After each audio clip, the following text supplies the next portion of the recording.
Ito na nga mga partner, pumunta ako sa bahay ng kamag-anak ko at tinulungan ko siyang grinding top dahil mapurol, at maliban doon ito'y naputol din yung ginamit namin pagtiba ng sabing. So ito, pinapatalas natin. Subukan naman natin ngayon mag-grind kasi nasubukan ko na rin gumawa nito dati, so wala namang pagbabago, marunong pa rin naman kahit papano, and beside nakakatulong pa rin tayo kahit papano sa malit na bagay.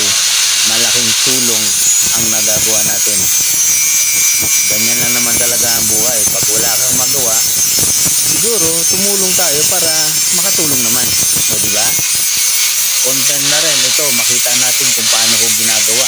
So yan, kung hindi ka marunong yan, eh posibleng masira yung ginagawa mo.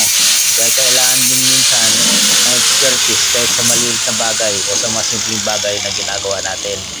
Gustong gusto ko rin kasing gawin yung mga ganitong bagay kasi nakakamiss naman din talaga yung ganitong paghahasa na gamitan natin ng grinder. Ay napakasarap. Ito medyo matalas na, pero kailangan pa rin talagang ulitin dahil para mapaganda natin yung gawa natin.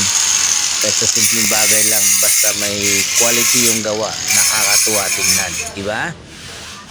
At hindi lang yan, nakaka-proud din yan sa sarili, lalo na kung magawa mo ng maayos. So ulit-ulit kong pinapakita sa video para ma-excite naman ako sa ginawa ko na medyo okay pa naman.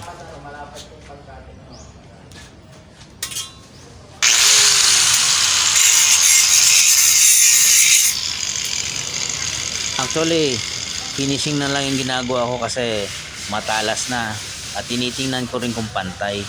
So dahil medyo sanay naman tayo dyan, okay na. Maya tapos na to. Actually, hindi lang naman yan ang punto dyan eh. Ipinapakita natin na kahit sa anong larangan ng trabaho, alam natin. Maliban dun sa pag-aaral natin o sa kahit anong trabaho guys, pwede tayo. May alam tayo. Although hindi naman tayo perfect o hindi naman tayo expert, may alam tayo. Hindi tayo inosente sa mga ganyang bagay. Kahit sa anong larangan, may alam tayo, kaya hindi tayo pwedeng maisahan o maloko ng ibang tao. At ito na nga, siguradong tapos na ito. This is okay final. Yan guys, matalas na. Pwede na pang tibag ng tubo. Ito yung ginagamit namin sa probinsya, pang tibag ng tubo, panggapas pala ng tubo.